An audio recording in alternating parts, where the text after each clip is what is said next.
Карбюратор Озон 2107. Полный ремонт. Снимаем крышку, снимаем тягу привода пускового устройства. Вот она клинит. Тягу заменю на свою, как я ее переделываю. Есть отдельное видео. Видим внутри. Карбюратор неправильно работал. Узоры большие, все в саже. Будем разбираться. Вот, баночки очень удобно разложить по частям, по узлам карбюратора. Снимаем поплавок.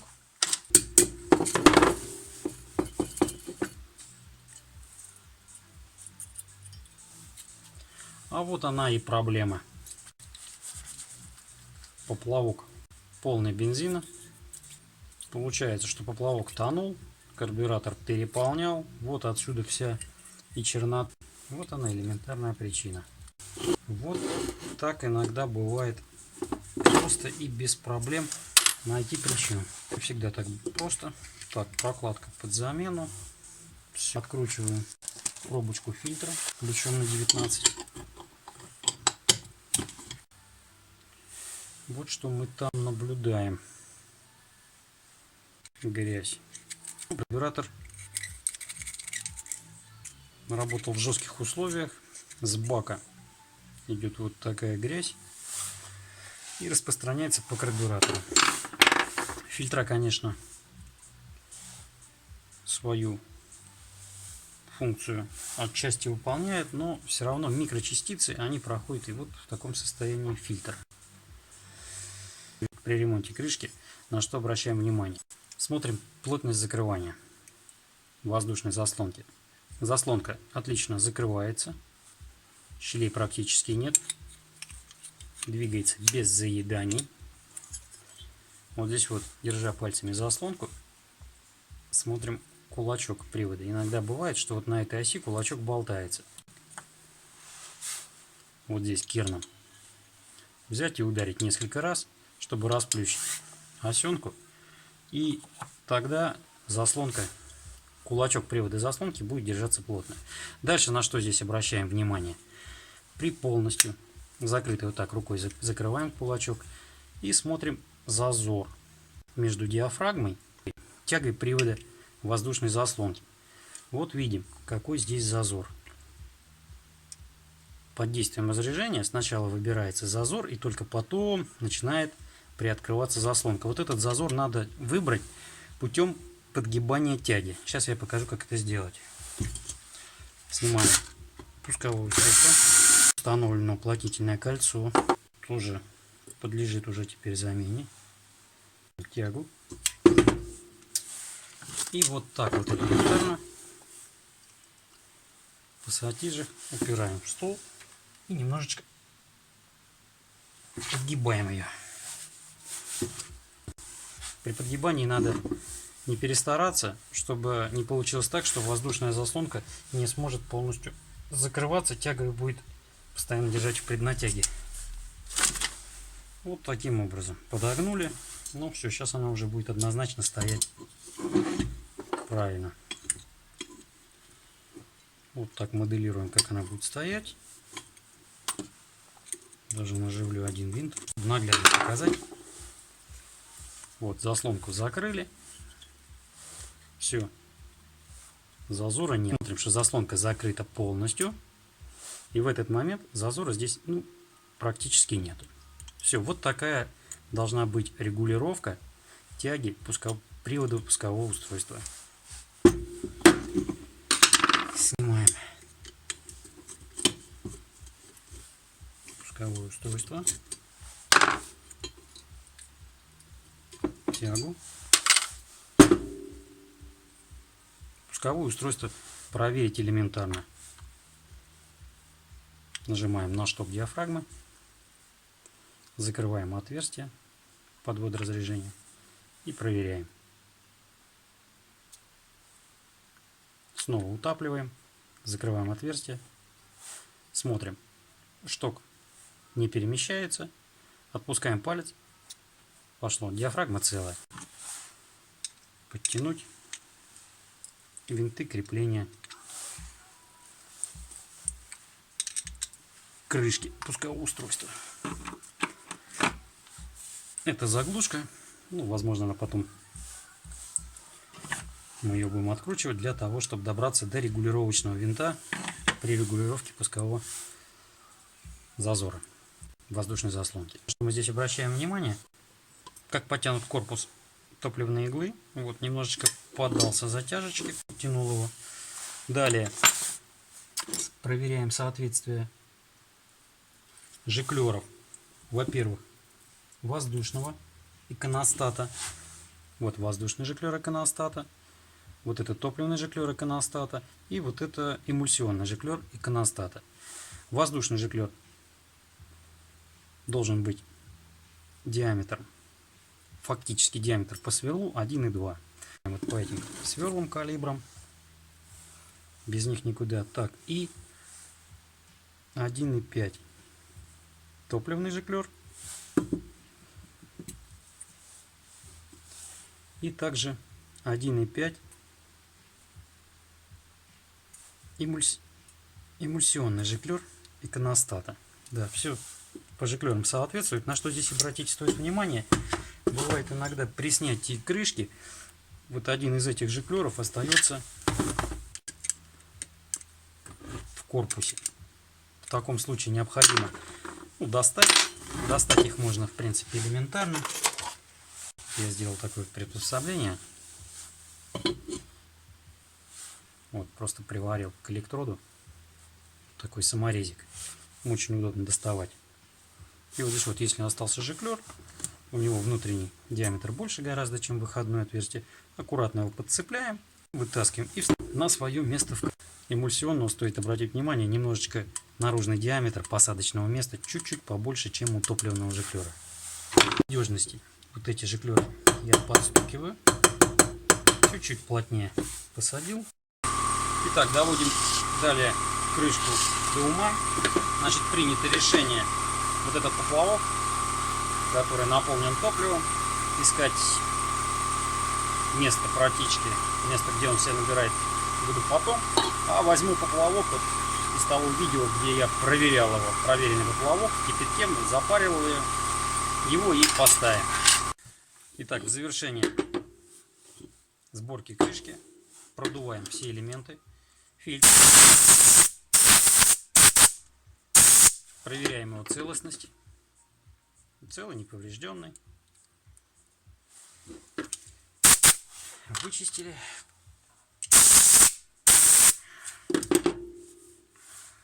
Пробку, заглушку также вычистили. Продуваем корпус иглы.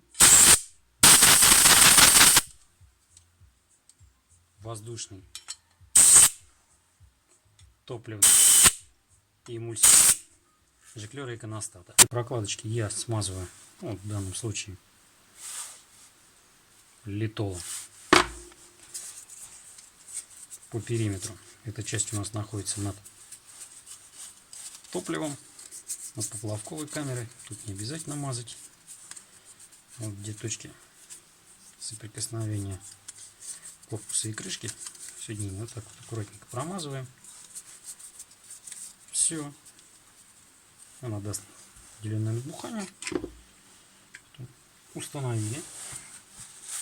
Далее устанавливаем сразу фильтр. Затягиваем низ. Дальше берем поплавок. Здесь визуально видно, что не совсем соусны отверстия на кронштейны. Проверяем, одеваем ось и смотрим, чтобы поплавок свободно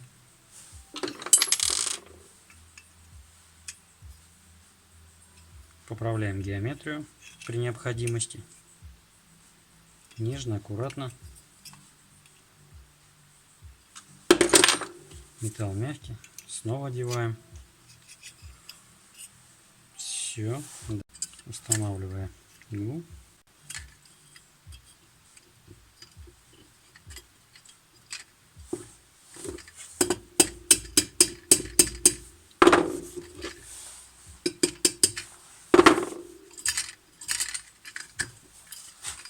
Все, смотрим, поплавок свободно передвигается, без заеданий.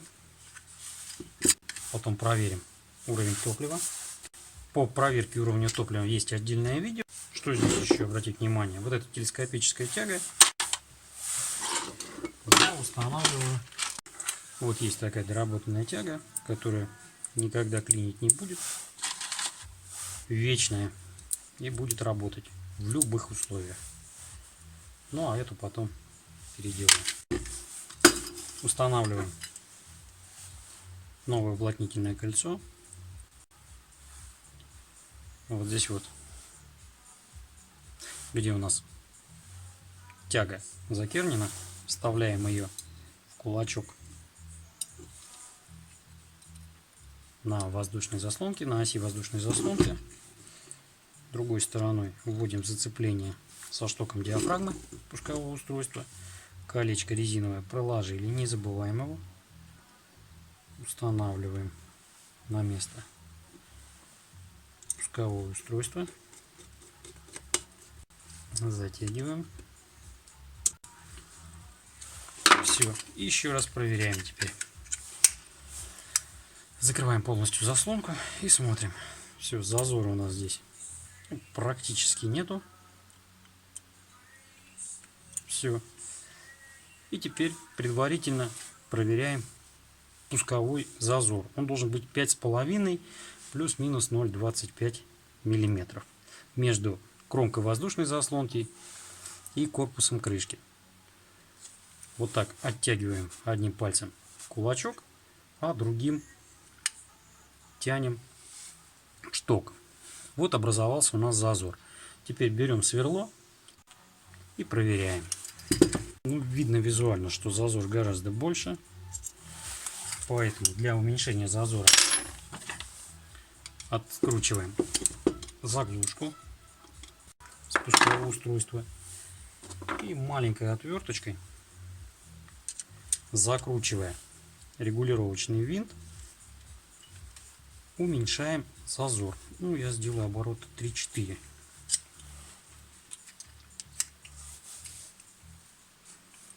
То же самое повторяем. И наблюдаем. Зазор у нас уменьшился. Очень даже сильно. Выкручиваем. Ну, так можно все это делать одновременно. Одним пальцем нажимать на кулачок. Регулировать. Нажимать на шток диафрагмы. Проверять. Чуть-чуть побольше.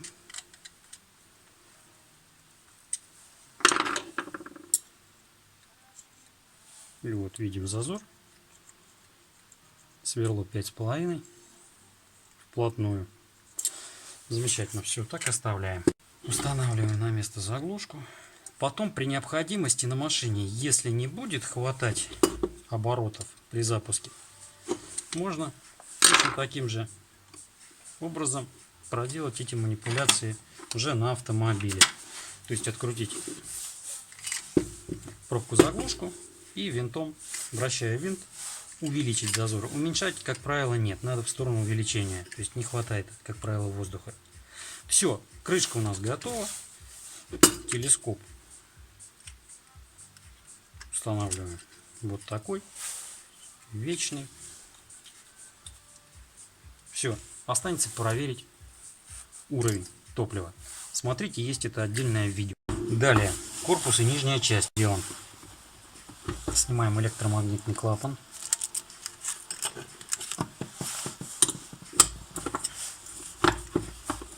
Затянут на всю. Так, что мы здесь сразу наблюдаем? Кольцо разрушено, уплотнительное. Возможно, подсасывало воздух.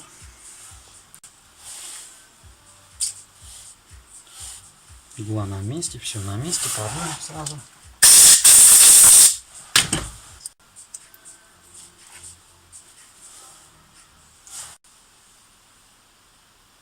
Пятидесятый жиклер установлен. И вот калибр. Да, на 50. распылитель ускорительного насоса.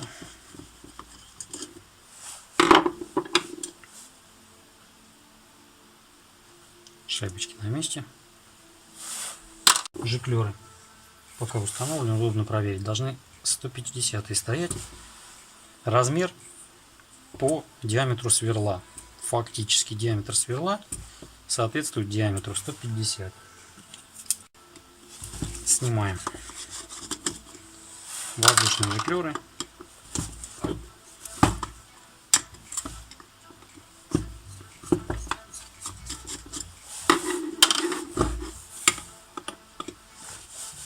Извлекаем с первой камеры топливный жиклер, который должен быть 112, по факту 112. Проверяем калибром. 112. Сверло идет. 1.15 не идет. Да, все будет в пределах нормы. Во второй камере должен быть установлен 150 жиклер. Так, 150. Сверло 1.50. Ага, да, 150. Все верно. Дальше снимаем корпус топливного жиклера переходной системы второй камеры. Факту 60. Так и есть, 0,6. Смотрим, как стоят малые диффузоры. Болтаются. Гуляют. Первая камера плотно. Второй болтается. Надо будет посадить абсолютно более плотно. Так, вынимаем. Вот о чем я говорю. В принципе, есть у меня вот такой саморезик, легко, элементарно просто подцепляет. И эмульсионные трубочки просто выскакивают. Без всяких проблем. Можно отверткой по-разному. Депирующий винт. Посмотрим производительность ускорительного насоса. Есть отдельное видео, как поднять производительность ускорительного насоса. Проверим на этом. Если не будет, то так сделаем. Подгоним. Причем момент можно поставить побольше, ну, порядка 5. А когда закручиваем, только единицу, дабы не сорвать резьбу.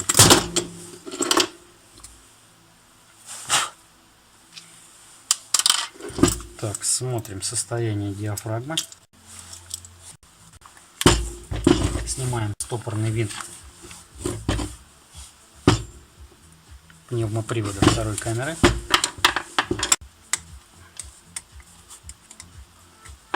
Аккуратно, чтобы не улетело. Снимаем с оси. Мы наблюдаем. Не соответствует. Вот такая вот регулировка должна быть, подрегулировка. Вот этим вот откручиваем гаечку и закручиваем шток. Снимаем сам пневмопривод. Смотрим состояние прокладочки. Проверяем пневмопривод на работоспособность. Нажимаем на шток. Закрываем пальцем и смотрим, наблюдаем. Шток стоит на месте, диафрагма не пропускает. Отпускаем. Все. Диафрагма рабочая, пневмопривод исправен. Снимаем пружину. Нижняя часть карбюратора. Ну, на что здесь сразу обращаем внимание. Это на постановку дросельных заслонок в корпусе. Как они стоят. Ну, что можно наблюдать здесь? Первая заслонка полностью не закрывается. Видимо, из-за того, что переливал топливо из-за поплавка, вот этим винтом просто пытались прибавить обороты, чтобы хоть как-то машина работала. Поэтому его вкрутили. Этот винт надо устанавливать один раз. правильный, больше его не трогать. Все, вот уже заслонка садится. То есть он был вкручен. Еще выкручу. И на просвет надо проверять это. Вот так покажу на просвет.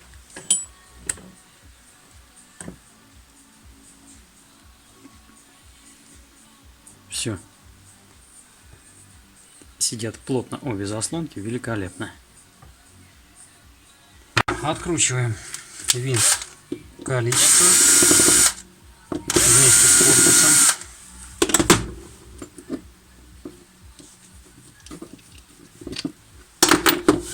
Выкручиваем дальше сам винт. Проверяем здесь кольцо резиновое.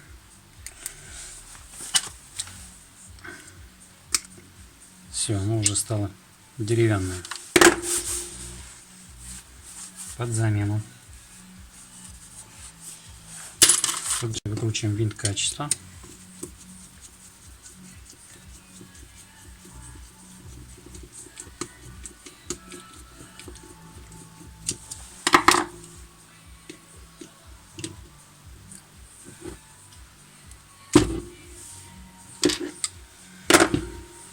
Колечко осталось.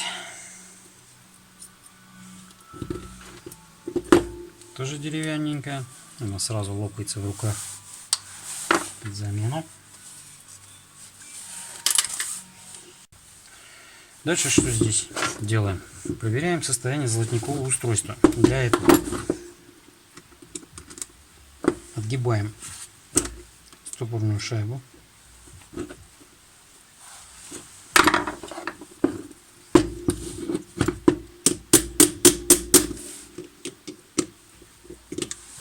Ключиком на 11. Откручиваем гаечку.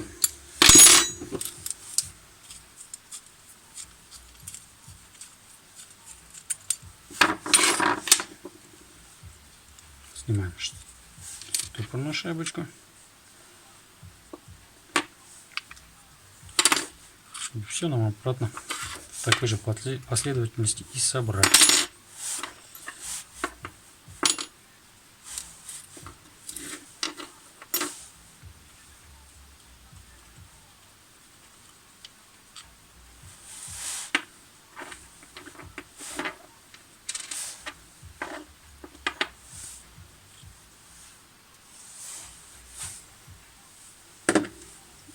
И вытаскиваем золотниковое устройство. Вот оно. Здесь обращаем внимание на что? На выработку. И обязательно прочищаем вот эти вот каналы. Зазор. Ось плотно стоит, зазора нет.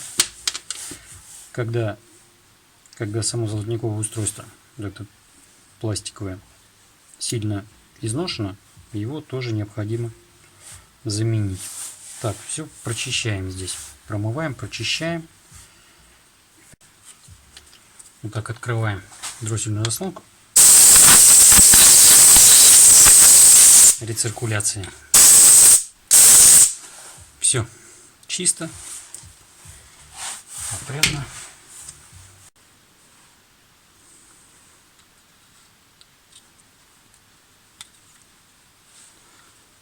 Устанавливаем золотниковое устройство, пружинку, рычаг, шайба, рычаг пускового устройства,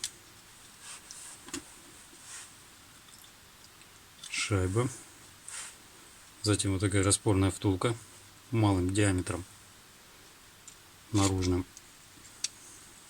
рычаг пускового устройства, на большой диаметр устанавливается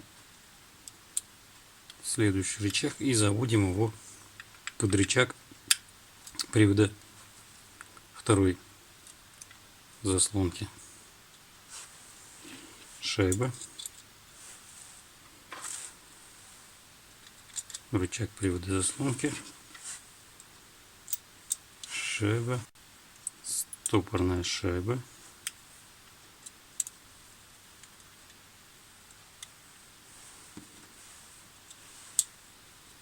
И закручиваем. Детали встали на место, затягиваем ключом на 11.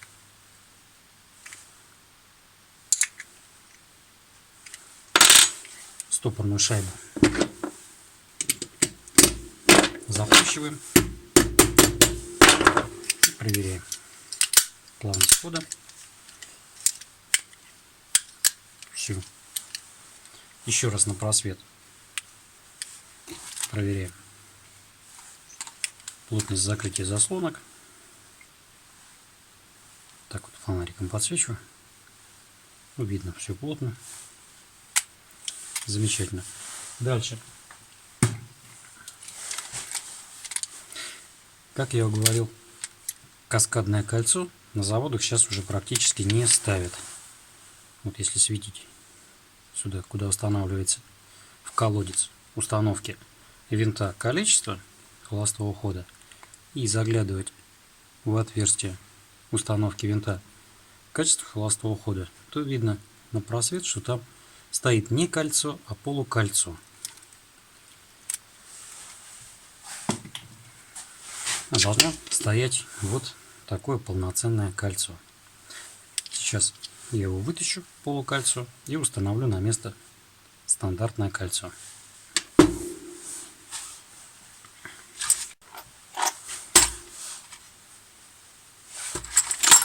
Для этого берем приспособление.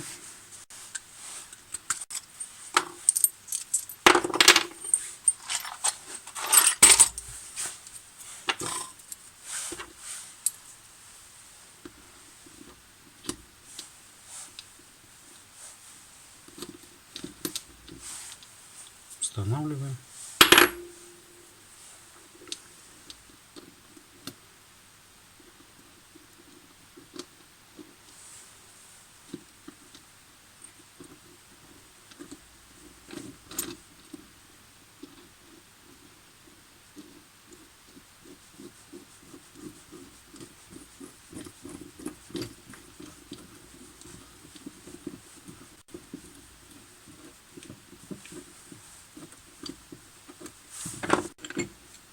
Ключиком на 19 подтягиваем и извлекаем каскадное полукольцо.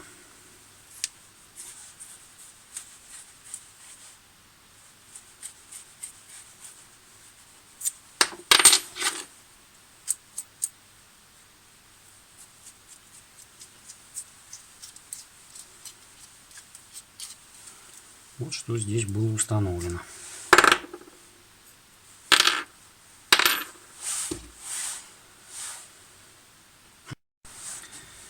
Дальше вот это кольцо устанавливаем.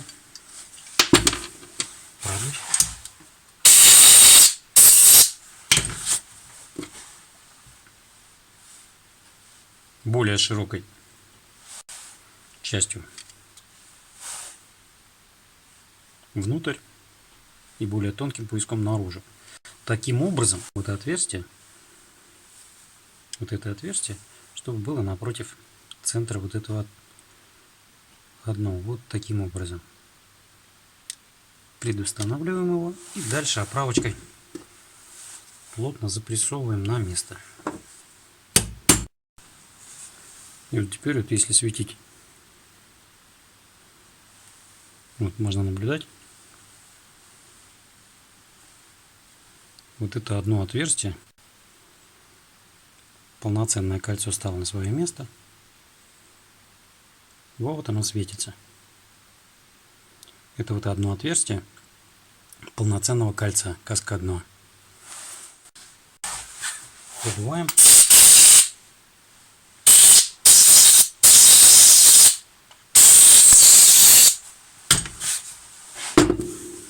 Все, ну это в мусор. Полукольцо.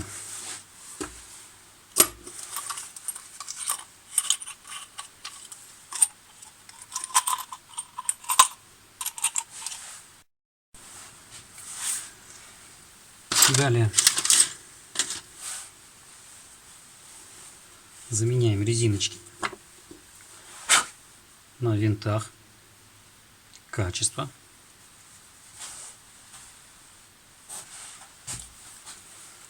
Чтобы легко заходило. Капельку маслица.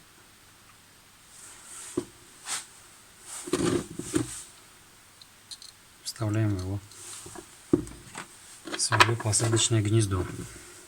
Закручиваем до конца, до упора.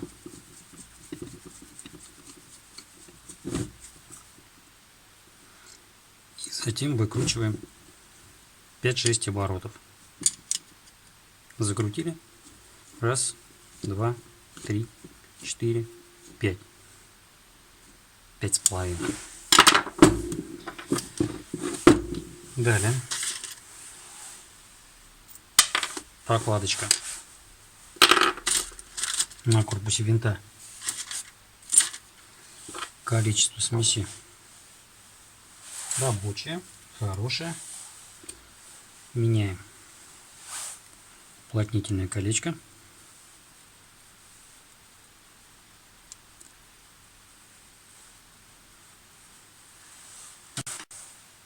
И устанавливаем. Вот так заходим по резьбе. Далее, как всегда, небольшая порция литольчика.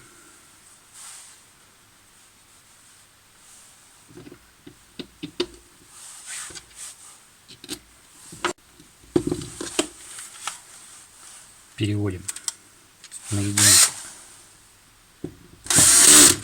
и закручиваем.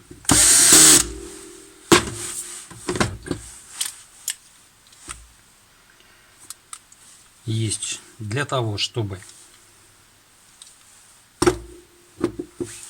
ограничительный винт не двигался, можно применить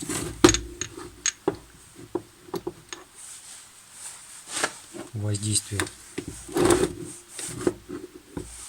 керном, немножечко расплющим.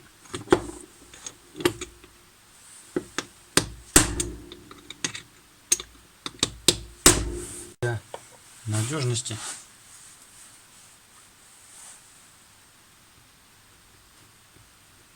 добавим суперклея. Все. Теперь этот винт никуда не денется.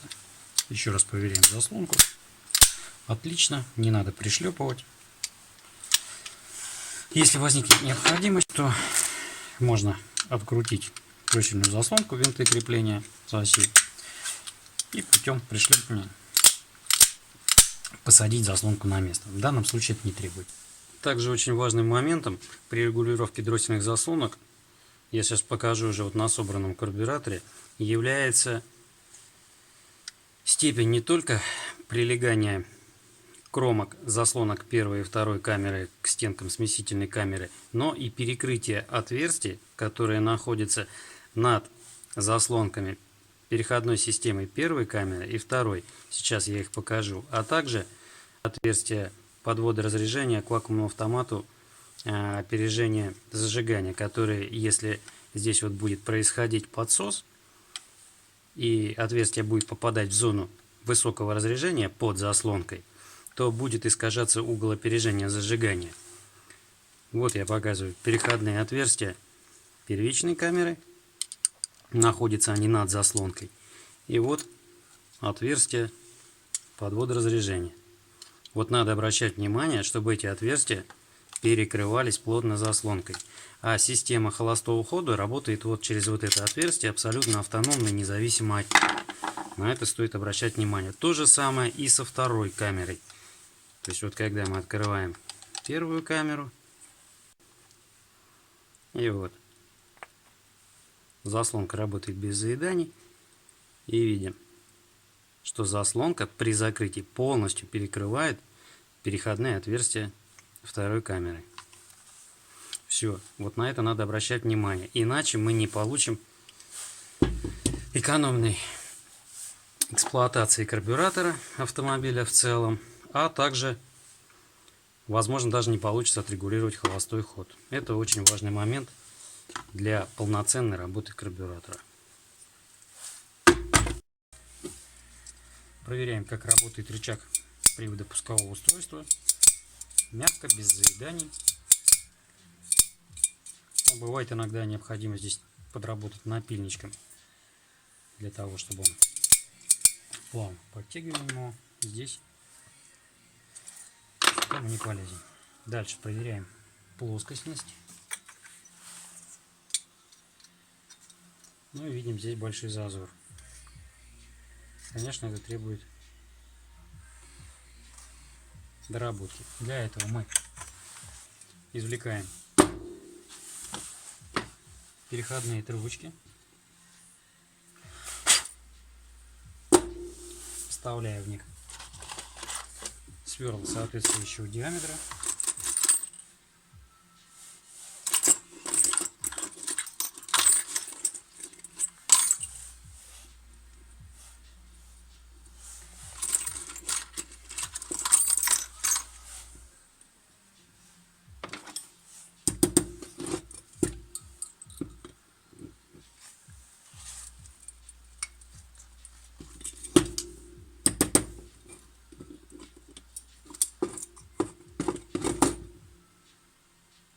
Аккуратно, чтобы не повредить геометрию.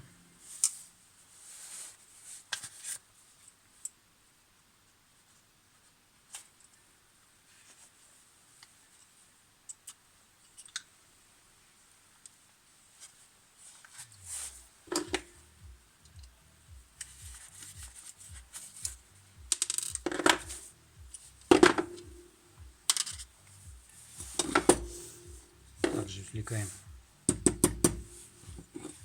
трубочку канала переходной системы второй камеры. Достали. Снимаем сверло.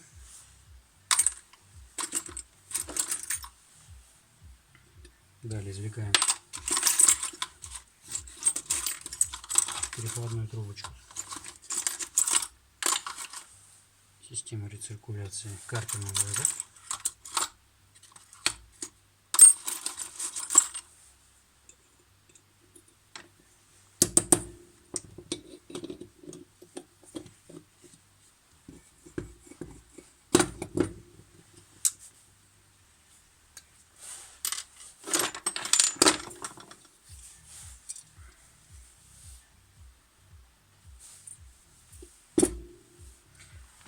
Сразу предварительно винт затягиваем.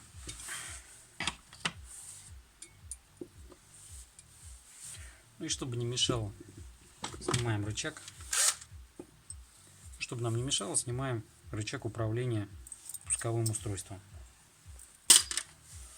Все, корпус у нас освободился.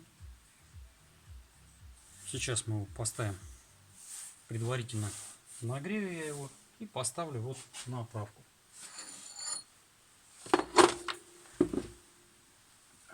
Даже сначала сейчас корпус помою от отру окончательно, потом нагрею его и ставлю на оправку, чтобы он у нас выправлялся. Так, устанавливаем пресс.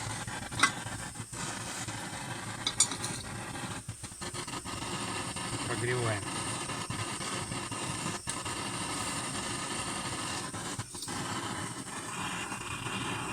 корпус. Так, равномерненько.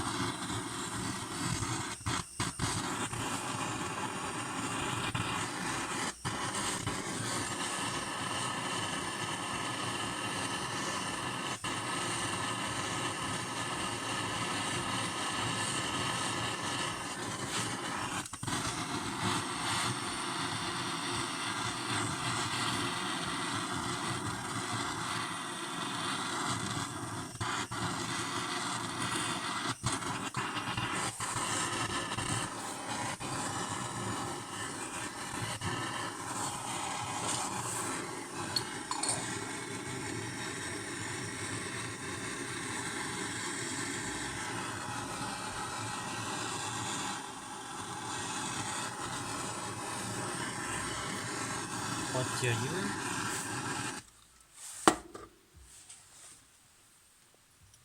Устанавливаем сверху такую шайбу. И затягиваем. Все, чтобы он не мешался, я его уберу.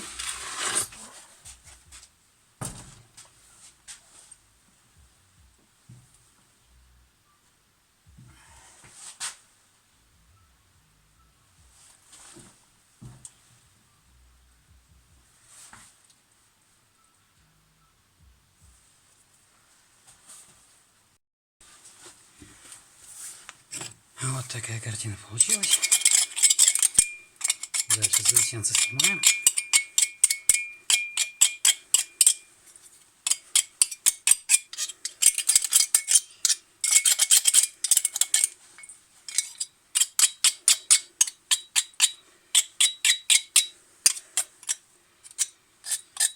Бытует мнение, что тут точить нельзя на наждаке.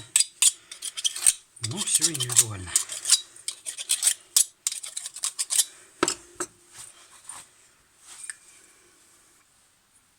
Вот, плоскость должна порядка 90% быть притертой, как мы видим. В местах переходных каналов. Вот здесь в каналах пневмопривода. В каналах подвода разряжения к пневмоприводу второй камеры. Плоскость появляется после обработки наждака. Вот здесь вот тоже больное место. В этом вот здесь вот немножечко ведет корпус. И, как правило, бензин испаряется, появляются запахи посторонние. Сейчас все это исчезнет, все это не будет. Все убрали, острые кромки сняли. Таким же образом проверяем. Плоскость под установку диафрагмы ускорительного насоса.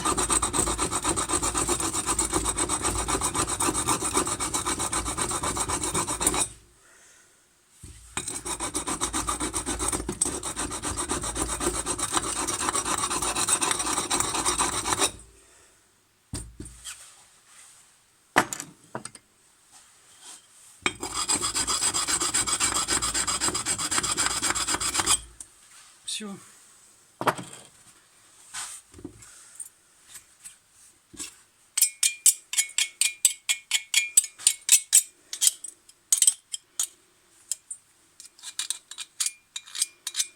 Острые края убираем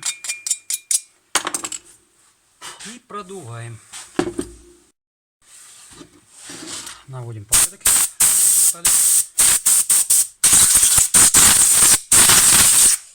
Вот такой получился корпус. Замечательный, чистый, прошлифованный. Все. Все плоскости выведены. Никаких пассусов воздуха не будет. И корпус не сотрется однозначно от этого. Так, дальше проверяем. Диаметр воздушного жиклера при системе холостого хода у нас 1,7 соответствует. Диаметр воздушного жиклера переходной системы второй камеры у нас 0,7. Вот проверяем сверлышко 0,69. Соответствует. Еще раз продуваем.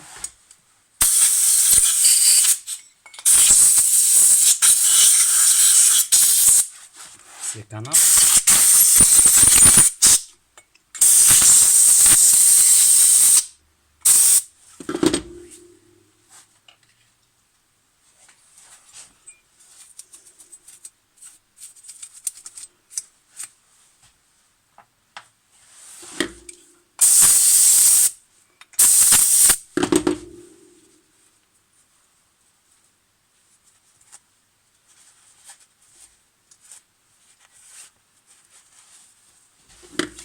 И вот. таком виде корпус готов под сборку.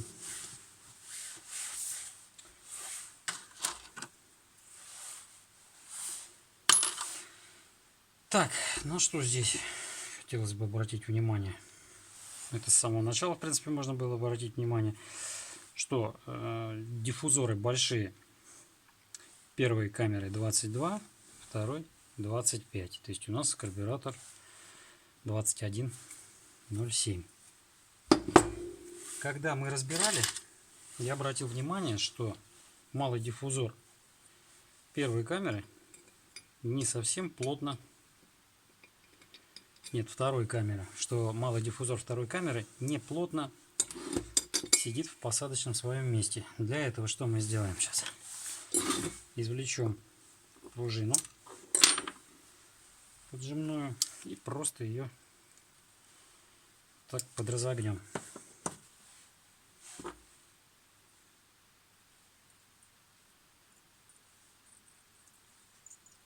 И установим ее обратно.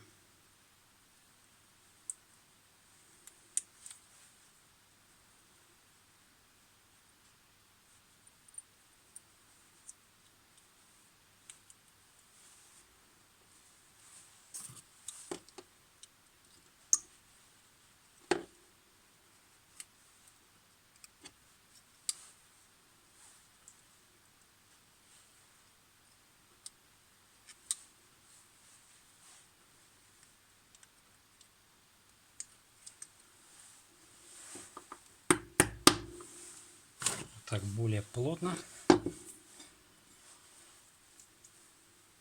плоскости. Проверяем плоскость.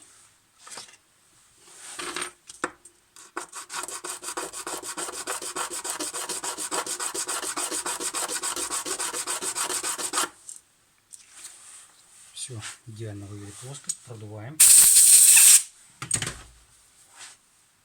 Малый диффузор второй камеры готов.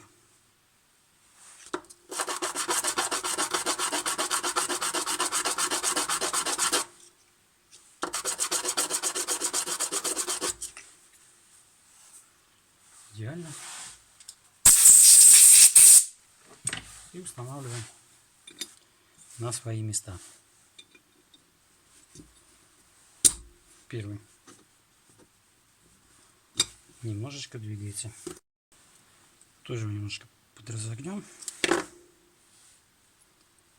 Установим на свое место.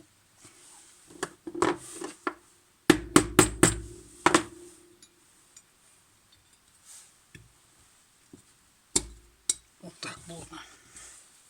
Все, очень плотно стоит. Устанавливаем малый диффузор второй камеры.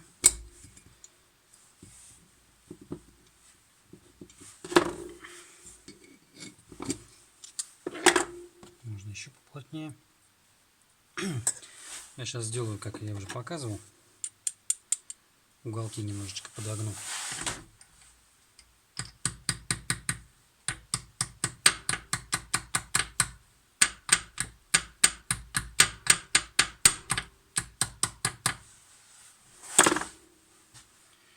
Вот теперь совместно с пружиной еще и уголки будут. Все, диффузоры стоят очень плотно. На это надо обращать внимание, чтобы здесь вот не было подсосов дополнительного воздуха. Дальше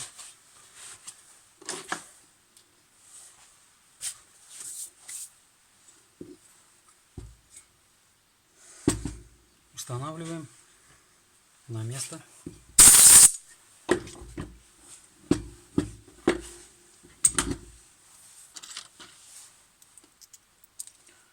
диафрагму ускорительного насоса, корпус ускорительного насоса.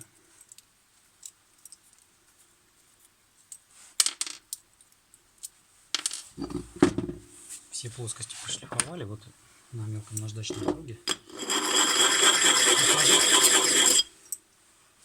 Вот видим, поясок образовался. Немножечко, совсем немножечко, не всю плоскость, а только чтобы поясок образовался. Если не держит, иногда помогает вот стачивание вот этих вот углов. на наждаке очень аккуратно, чтобы вот этот поясок держал, а вот эти уголки не мешали.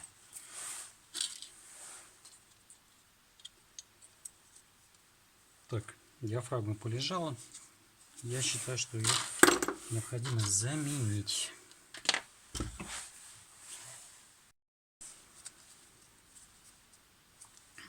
Вот берем новую диафрагму, проверяем ее. Нигде она не прокручивается. Пружинка работает ровно.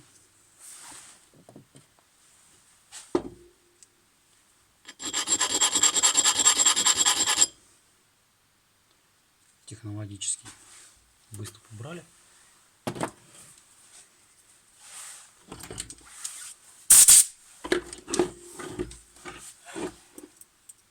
Устанавливаем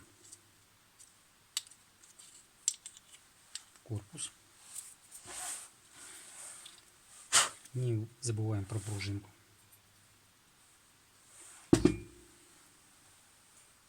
И собираем.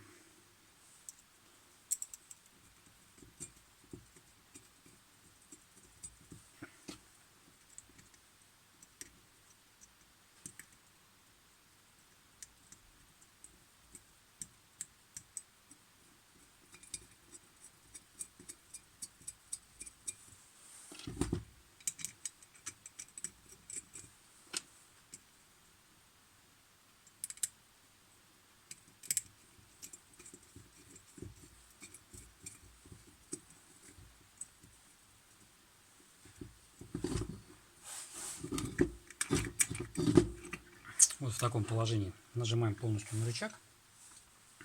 И в этом положении затягиваем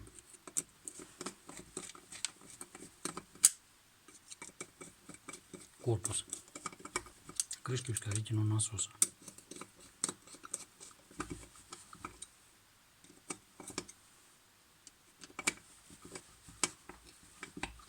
Тянули. И окончательно.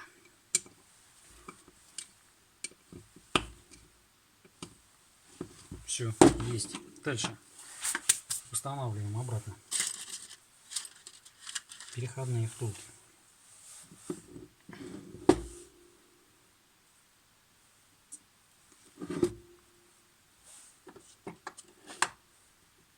Система холостого хода на место. Переходную втулочку между корпусом и нижней частью переходной системы второй камеры.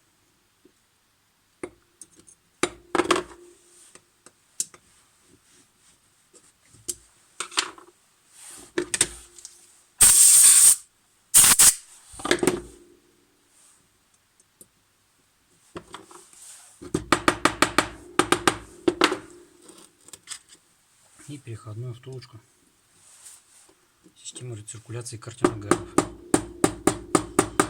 Аккуратно подходим. Втулочки установили. Далее устанавливаем рычаг управления пусковым устройством.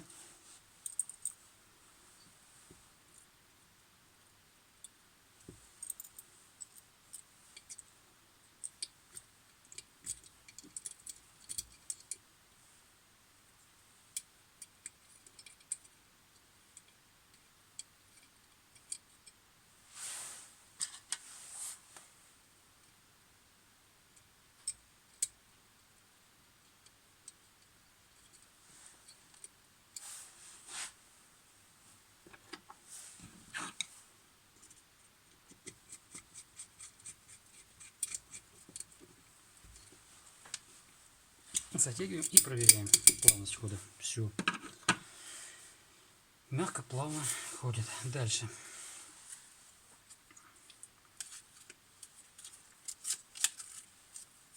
Можно соединить уже корпус и нижнюю часть.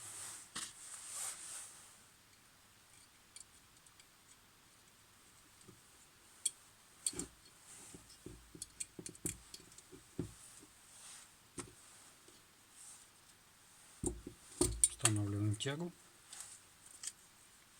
Устанавливаем прокладки.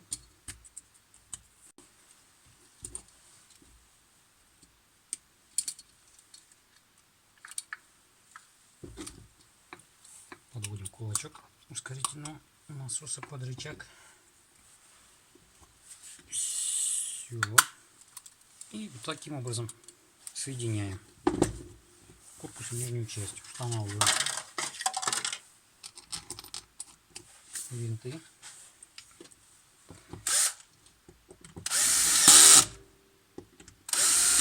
Ну, тут стоит на единичке. И дотягиваем уже от руки плотно. И затяжка должна быть очень хорошая. Итак, соединили корпус с нижней частью. И продолжаем планомерно сборку. Дальше ставим пневмопривод.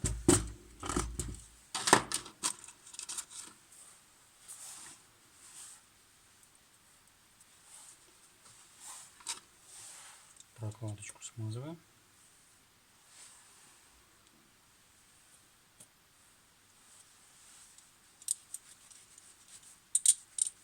Предварительно винты наживляем.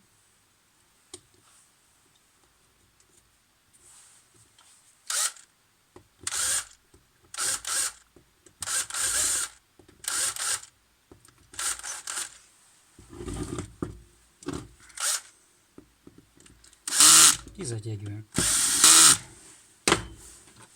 Проверяем момент затяжки. Он должен быть тоже достаточный. Далее, как мы выявили, неправильно отрегулирован шток пневмопривода.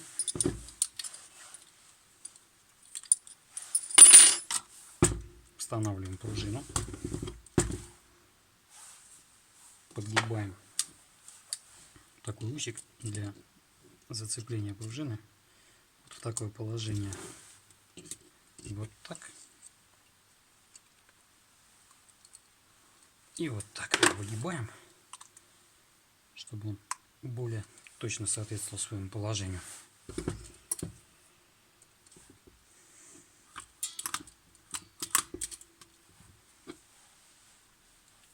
Дроссельная заслонка второй камеры закрыта полностью. И мы видим вот это несоответствие, несоосность. То есть надо шток немножечко нам поднять выше. Для этого крепим на оси.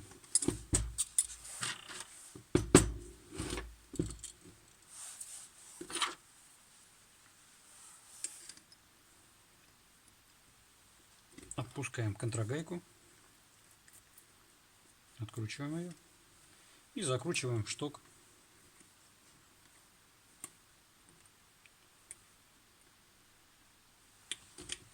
приблизительно до такого положения. Вот в таком положении оставляем, контрагаечку закручиваем.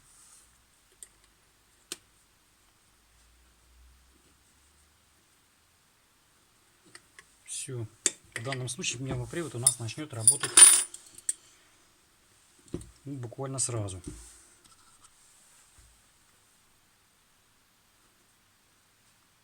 При подаче разряжения будет тянуть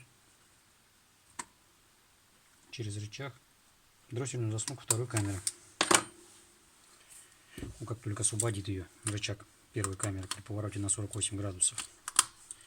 Все. Далее переходим к жиклерной базе. Во-первых, устанавливаем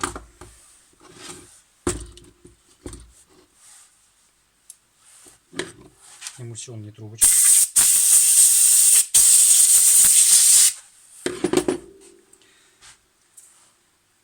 Как видим, они одинаковые. Устанавливаем их вот так вот отверстиями на себя.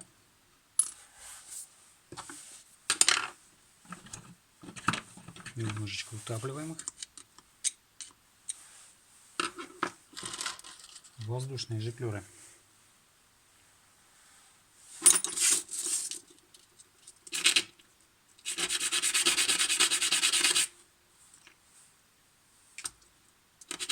Достоинство 150.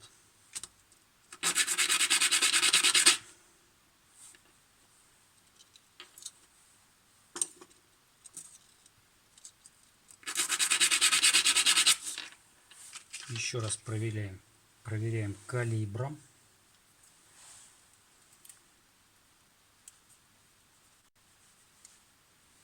Все замечательно. Продуваем.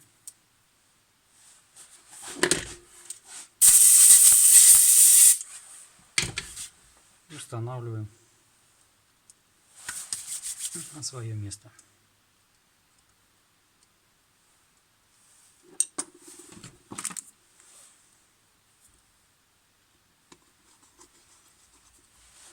Постоянно тщательно протираем весь инструмент отверткой, чтобы не попадал никакой мусор, никакие стружки, заусенцы, микрочастицы в карбюратор. Следим за чистотой. Переходная система второй камеры. Жиклер у нас стоит 0,60. Мы его так стандартно оставляем.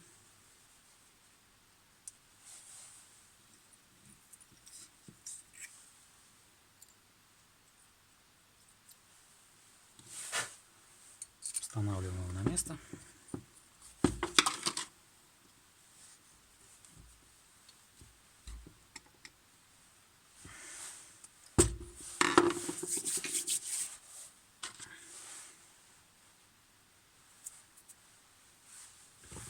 Распылитель ускорительного насоса.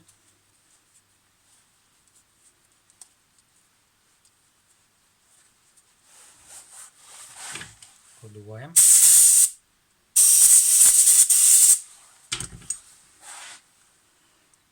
Шайбы стоят на месте. Плотно закручиваем.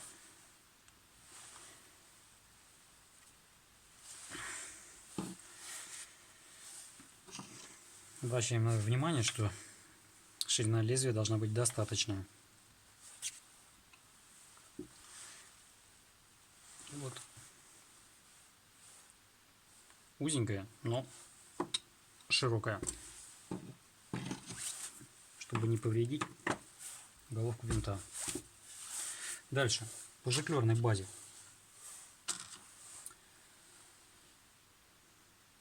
Решение будет такое. Первый жиклер вместо 112 будет установлен 109.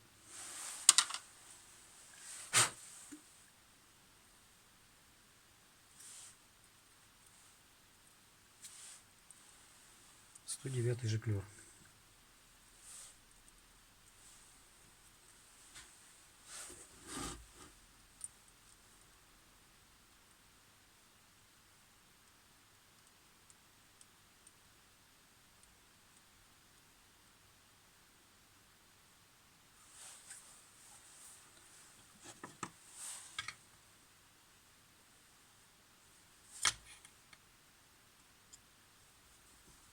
Во вторую камеру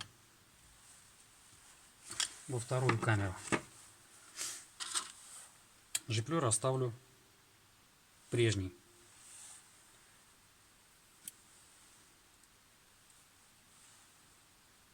$150. Хотя я всегда считаю, что жиклера 1.35, 1.40 здесь достаточно, но исходя из условий, что машина, возможно, будет эксплуатироваться иногда на больших скоростных режимах, оставляем запас по мощности во второй камере. Жиклер 150. Тут все всегда индивидуально. Дать рекомендации по установке топливных и воздушных жиклеров главной дозирующей системы для карбюратора Озон. В стандартном исполнении для двигателя 1.6 идет следующая комплектация. Для первой камеры при таком вот расположении карбюратора слева у нас находится первая камера, справа вторая камера. Соответственно, эмульсионный колодец первой камеры слева находится, и заводом предусмотрена установка воздушного жиклера 150 и топливного жиклера на 112. Во вторую камеру устанавливается воздушный жиклер 150 и топливный жиклер 150. Здесь диаметры отверстий в воздушных и топливных жиклерах соответствуют непосредственно диаметрам сверл. Рекомендации такие: в первую камеру устанавливать воздушный жиклер 150, а вместо 112 можно поставить жиклер 109, и это нормально, прекрасно работает, более экономно. Либо даже летом при хорошей компрессии, при всех прочих исправных системах двигателя, жиклер 107. Во вторую камеру возможна установка воздушного жиклера 140, вот так вот, и 135 вместо 150 топливного жиклера. Эти жиклеры соответствуют диаметрам по сверлам. Вот такие рекомендации.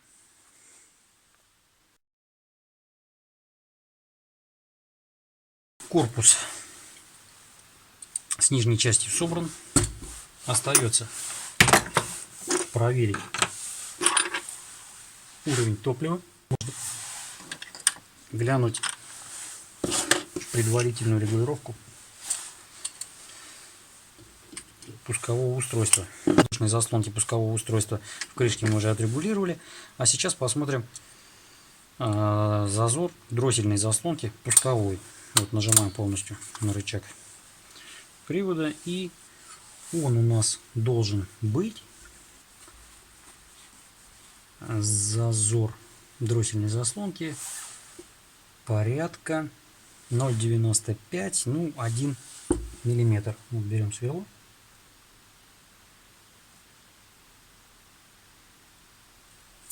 Вот 975 и проверяем.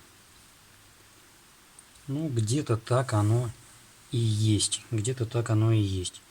Чтобы сделать его немножечко побольше, путем разгибания вот этой тяги,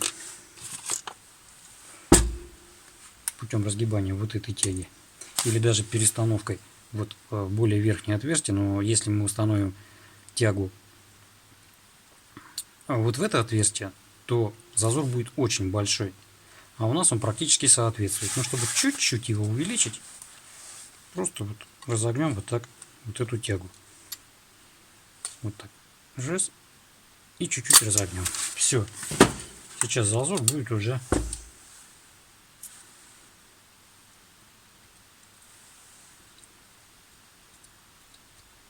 вот сверло 0,975 проходит более свободно. Все, так его оставляем. Устанавливаем пружину обратно. Ну и дальше проверяем уровень топлива. Я пока сниму. Надеваем крышку. Надеваем топливоподводящий рукав. Накачиваем топливо. Проверяем сразу работоспособность иглы.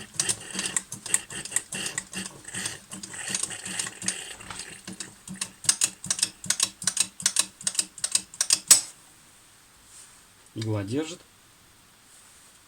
Сбрасываем давление.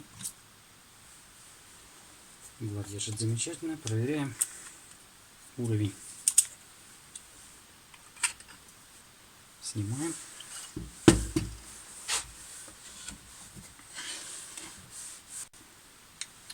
Уровень топлива находится практически у нижней кромки наклонной поверхности корпуса карбюратора. Этого уровня мало.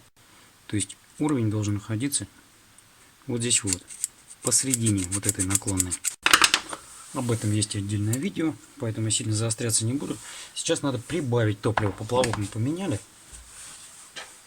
Для того, чтобы прибавить уровень топлива, необходимо между иголочкой и вот язычком вот так подложить отверточку и аккуратно надавить на поплавочек. То есть таким образом язычок немножечко как бы отдалить от шарика иглы, тем самым увеличив ход поплавка до момента отсечки топлива. Снова одеваем.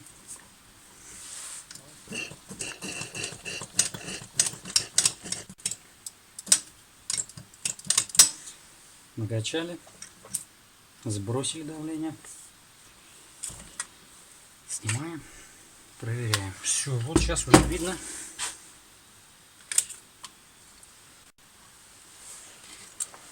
Чтобы видно было.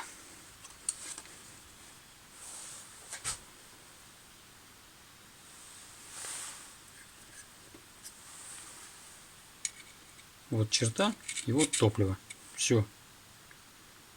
Идеально. Идеально. Далее проверяем работу ускорительного насоса. Набираем поплавковую камеру топлива.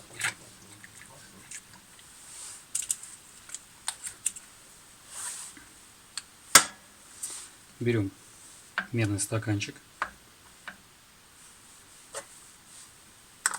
леечку. И за 10 качков проверяем производительность ускорительного насоса. Раз, два, три, 4, 5, 6, 7, 8, 9, 10.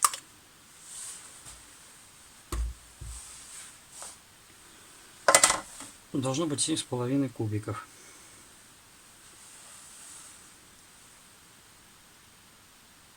Так оно где-то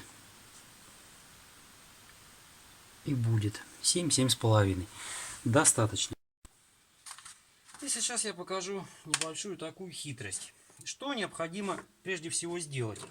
Затянуть резьбовую иглу до конца демпфирующего канала ускорительного насоса. Отпустить винты крепления крышки ускорительного насоса.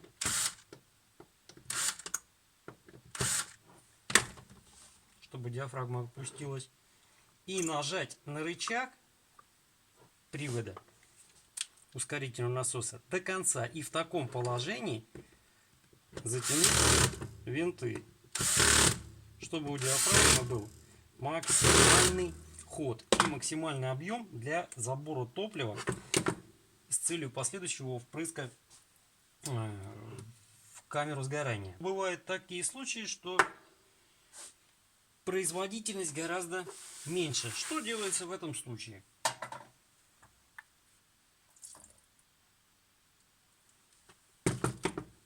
Выкручиваем резьбовую иглу.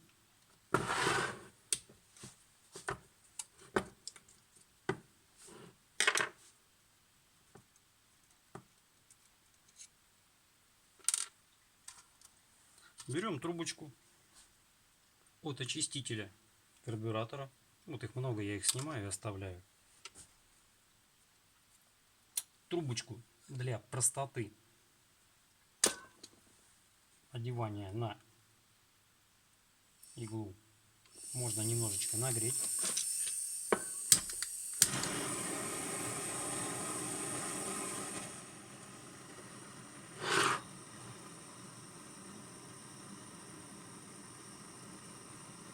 Вот таким образом. И одеваем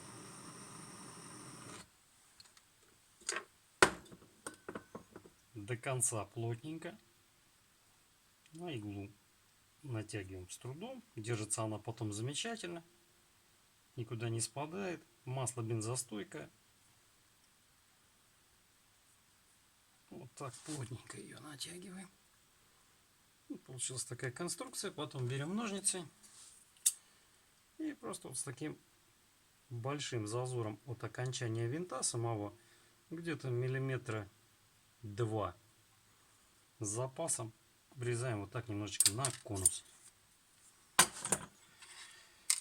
Вот у нас получилась такая усовершенствованная игла. И устанавливаем ее на место. Также затягиваем до конца, как в предыдущем случае.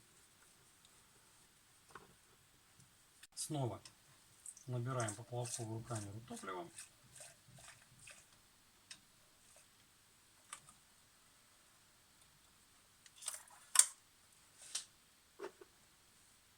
Сливаем мерный стаканчик, обнуляем.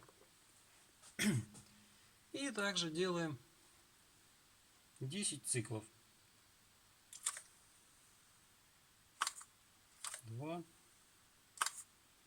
3, 4, 5, 6, 7, 8, 9 и 10.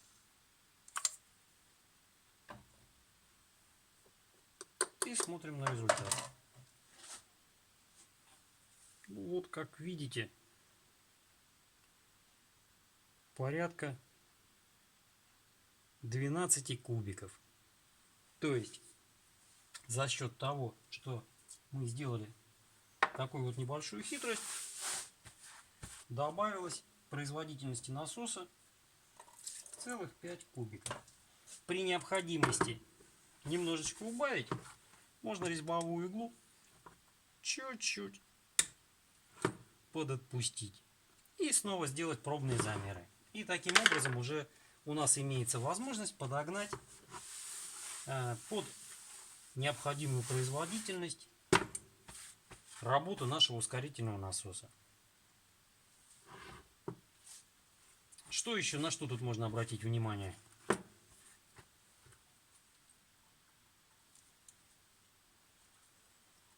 На рычаг привода.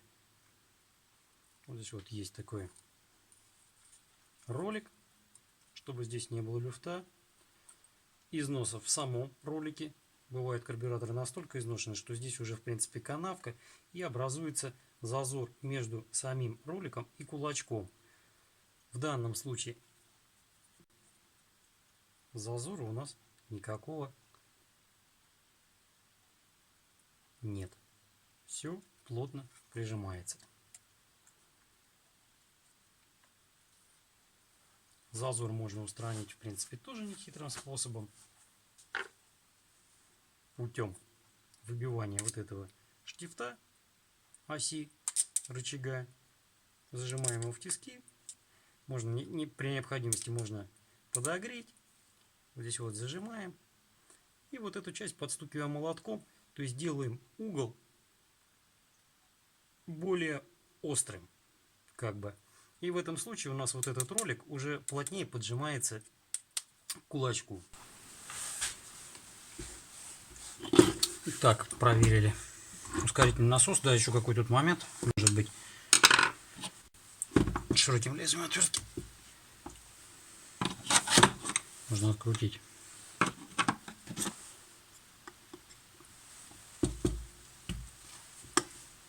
Распылитель. И вот он, у него есть небольшой такой ход. Вот он движется. Вот когда проверяли производительность ускорительного насоса, я его поворачивал вот в эту сторону, чтобы струя била ровно, не попадая, практически не задевая дроссельную заслонку.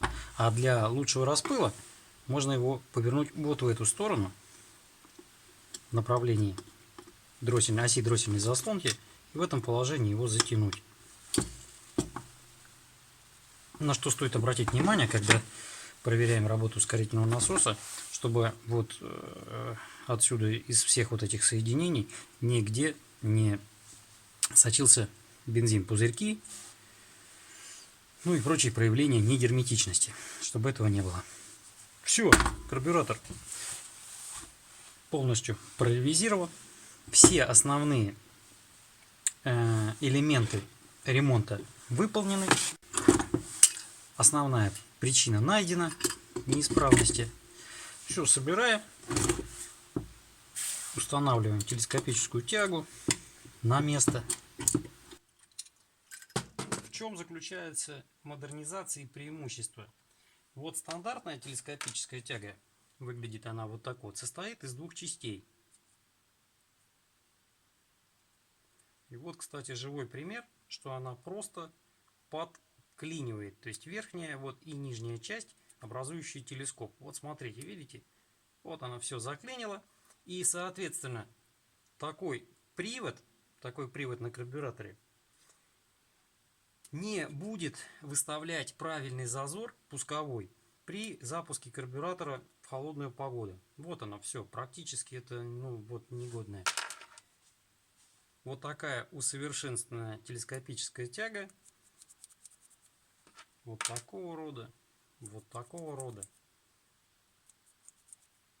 Будут работать независимо от того, в пыли, в грязи, ничего там не попадет, не забьется, не заклинит. Даже если изогнется, все равно она будет, в принципе, выполнять свою функцию. Что нужно, чтобы переделать? Ну, давайте вот на примере той нерабочей тяги телескопа попробуем исправить эту проблему и оживить его. Для этого берем и вот эту развальцовку мы забиваем молоточком.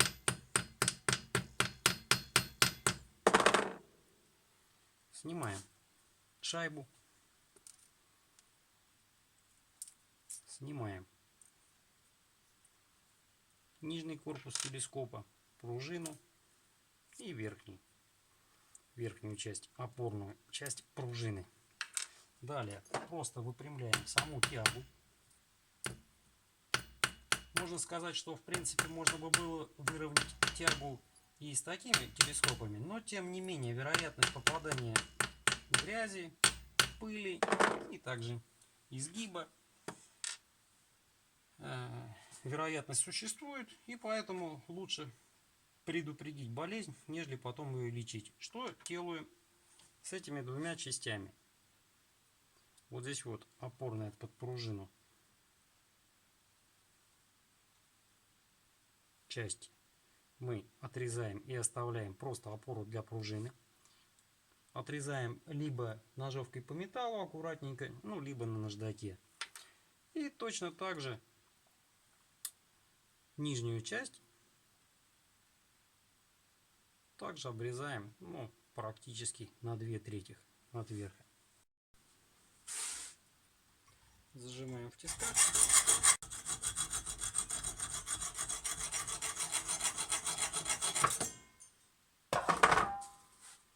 Вот у нас получается верхняя опорная.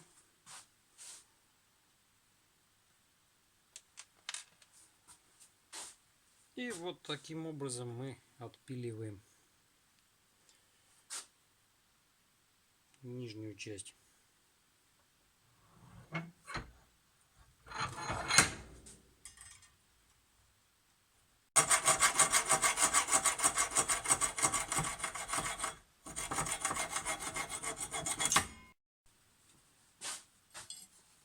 Вот у нас получилось 2 заготовочки.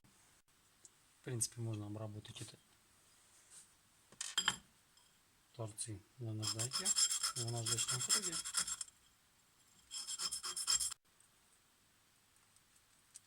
Отвлеком проходим фасочки краев.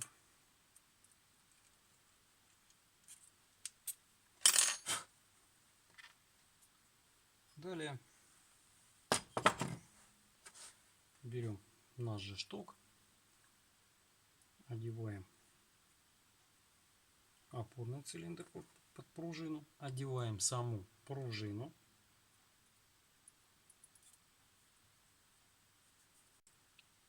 Вот здесь вот, когда зажимал в тиске, немножечко подмял. То есть надо восстановить форму, чтобы не подклинило. Вот таким вот образом проверяем, все ходит элементарно, мягко, хорошо. Далее устанавливаем шайбочку упорную и просто развальцовываем молоточком. Все, шайба у нас уперлась, и вот мы с вами получили вот такую неубиваемую тягу, которая будет работать без всяких проблем.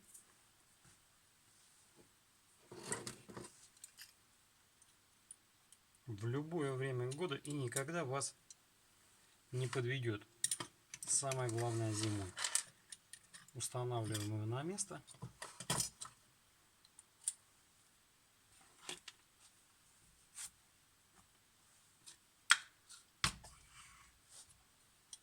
Вот таким вот образом.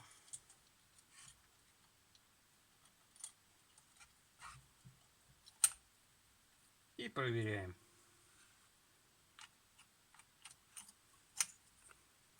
Вот смотрите. То есть при максимальном, кстати, еще один момент немаловажный. При максимальном положении рычага привода воздушной заслонки, когда воздушная заслонка закрыта, и вот здесь вот пусковая диафрагма имеет вот такой фаз. Так вот здесь вот зазора не должно быть. В данном случае у нас нет. Ну и проверяем работу нашего телескопа. Работает замечательно, без проблем. Вводим ее в зацепление. Тяга будет работать надежно. Крышка стала на место. Устанавливаем винты крепления.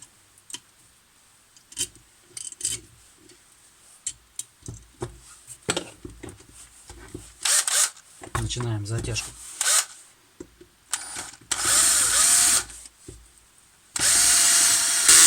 Со стороны системы холостого хода и по ходу.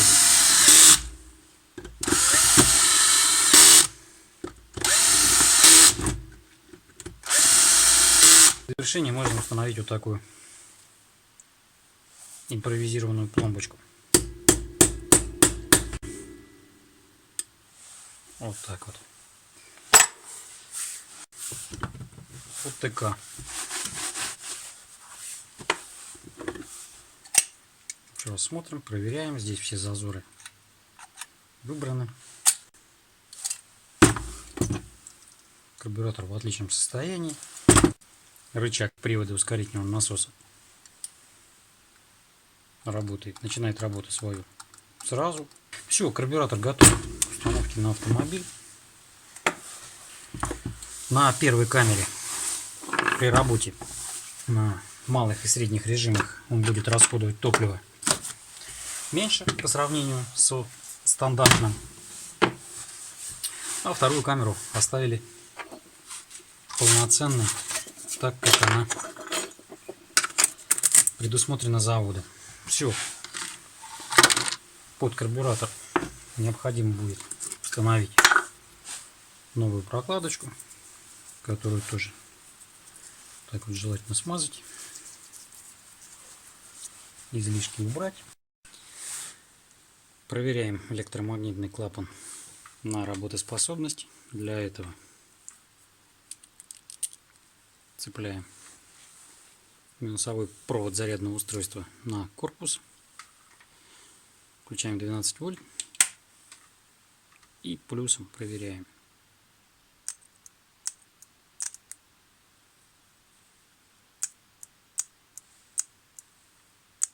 Слышны характерные щелчки. Соленоид исправен, игла перемещается. Все, клапан исправен.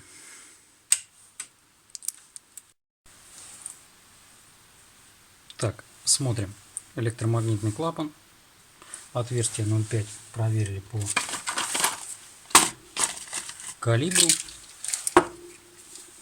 Устанавливаем новое уплотнительное кольцо.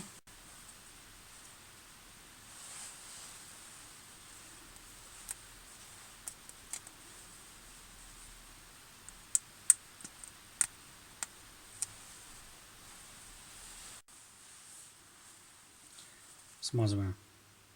И устанавливаем электромагнитный клапан в посадочное гнездо свое.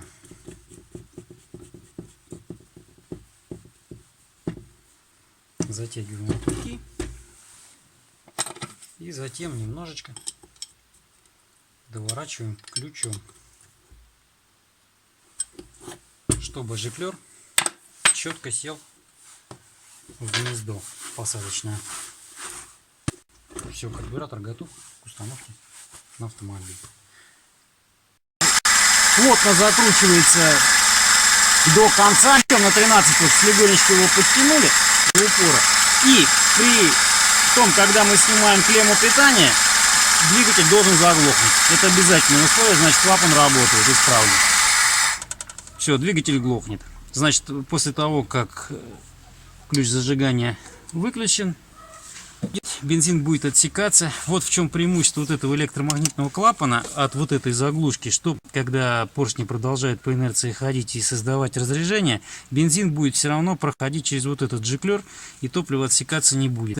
ЦО и CH проверим, отрегулируем соответственно винт качества и количество оборотов по прибору, и проверим работу главных дозирующих систем на переходных системах на различных режимах. Это от холостого, на разгоне, на средних оборотах и оборотах близких к максимальным, количество углеводородов на выбор. Таким образом проанализируем, как сгорает у нас топливо на данном двигателе. Угол опережения поставлен по стробоскопу. Итак, двигатель прогрелся, газоанализатор мы подсоединили. Предварительно выводим обороты, оборотов где-то 800. И дальше находим максимум винтом качества. Вращая его влево-вправо, закручиваем. Двигатель начинает работать с перебоями, то есть на обогащенной смеси захлебываться. Вращаем по часовой стрелке, объединяем смесь потихонечку. Вот обороты начали немножечко падать. Это бедная смесь. Назад возвращаем.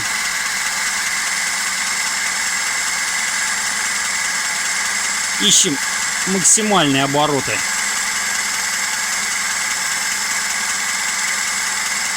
Чуть-чуть прибавим оборотиков количеством для устойчивого. И еще раз пытаемся как можно больше приобъединить смесь. С учетом того, что сейчас идет эксплуатация в лето. Ну вот уже с перебоями. И приблизительно оставляем так. Включили заборную трубу, включаем насос. И смотрим показания.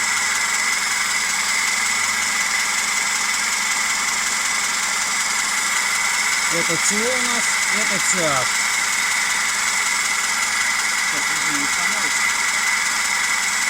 2,77.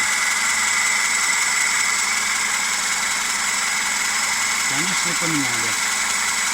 Это у нас даже нет еще воздушного фильтра. Это мы смотрим так предварительно. Немножечко оборотов. И закручиваем винт качества.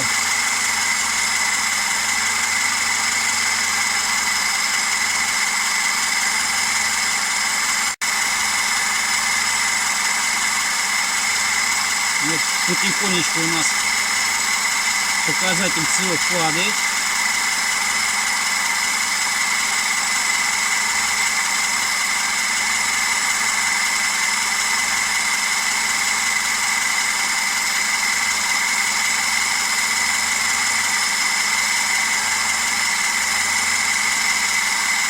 Немножечко обогатим. Для чего я пока не ставлю воздушный фильтр? Для того, чтобы определить, хотя бы укладывается заданные параметры, показатели или нет, чтобы потом заново не снимать, не разбирать. Устанавливаем корпус воздушного фильтра с самим фильтром.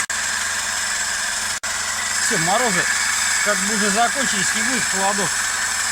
Вот это у нас получается зимний режим, когда открыт забор горячего воздуха. А сейчас вот этот флажок переводим вниз, закрываем забор теплого воздуха на лето. Гофа, в принципе, можно вообще снять. Владелец не поскупился, взял новый фильтр. Крышку воздушного фильтра я рекомендую. Сейчас я покажу, как это сделать. Вот здесь вот стоят шайбы и гаечки М6. Но шайба металлическая, железо по железу, уплотнения нет. А здесь вот, как видите, конструкция крышки такова, что весь мусор, влага и все прочее, она может свободно, пыль, грязь попадать в зону, которая находится уже за воздушным фильтром, то есть практически в карбюратор. Поэтому здесь вот надо уплотнить. Сейчас покажу, как сделать резиночки просто из велосипедной. Сильно не заморачиваюсь, с подручного материала. Берем любой велосипед, разбортируем, достаем камеру с него и делаем вот такие резиновые заготовочки. Нам на трещотке, табуночку. Раз, два и три. Можно сделать даже красиво. Двигатель прогрелся и идет к регулировкам. Устанавливаем и затягиваем. Все. И здесь у нас уже мусор никогда не будет попадать на воздушный фильтр.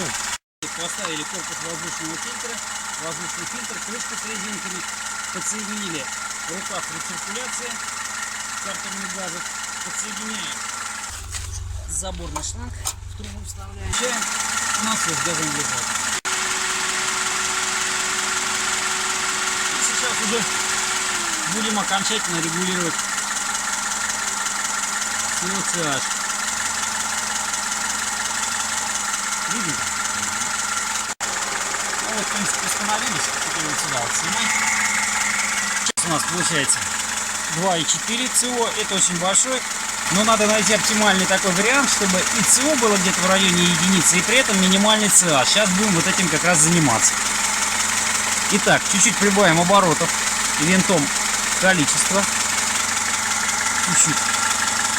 Для того, чтобы, когда будем затягивать винт качество, обороты будут еще снижаться. Тихонечко поворачиваем, видим, уже ЦО у нас по чуть-чуть снижается. Очень плавно. Настолько тонкие регулировки винта, но практически четверть оборота, а уже вот какая разница. Вот буквально тронул винт, то есть на глаз, ну, это невозможно поймать.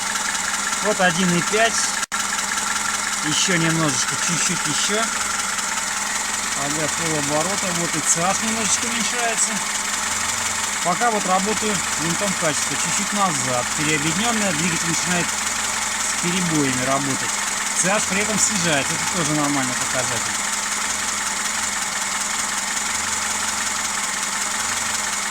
Ну вот приблизительно вот так вот. И сейчас прибавляем винтом количество смеси.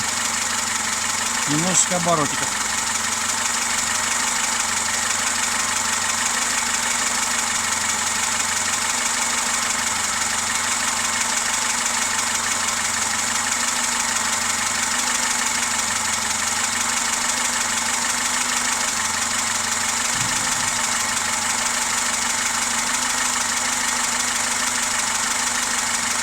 Так, обороты по тахометру 809. Обороты устойчивые, нормальные. Теперь проверяем качество приготовленного карбюратора смеси и как все это будет сгорать в двигателе, прибавляя, приоткрывая дроссельную заслонку и наблюдаем, что у нас будет происходить на выходе.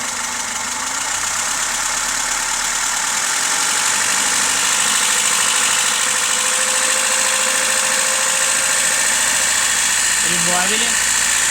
Показания видно, что это сегодня. Всего немножечко растет.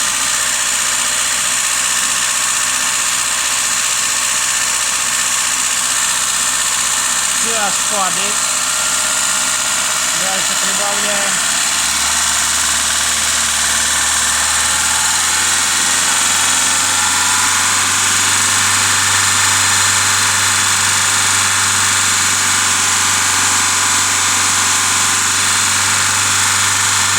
Оборотах видим, что CH практически топливо все сгорает.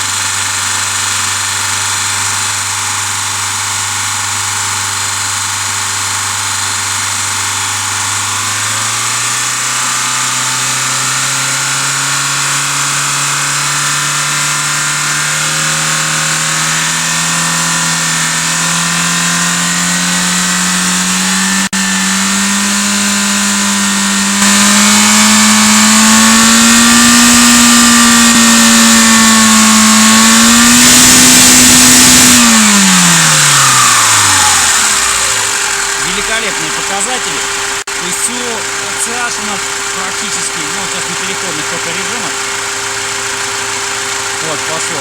То есть топливо сгорает от холостого хода до максимальных. Практически целиком и полностью. Показатель меньше 100 частей на миллион. Все при этом тоже не превышает 1,5%. Ну, сейчас это режим получается, когда шаг оборотов вышел на холостой ход. Двигатель засосал еще топливо. Для чего, кстати, применяется система каскад для этой вещи, когда она отсекает топливо на холостом ходу после выхода режима с больших оборотов на малых. Вот это его одно из преимуществ. Но здесь у нас просто стоит электромагнитный клапан без системы каскад. И еще раз сейчас ждем, после того как прогнали на оборотах,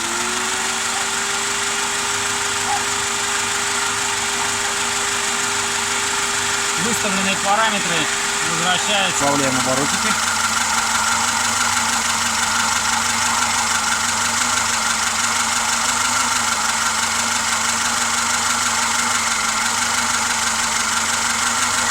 Двигатель, конечно, при такой регулировке работает не совсем устойчиво, как бы он просит еще смеси, но тем не менее это будет уже неправильно работать.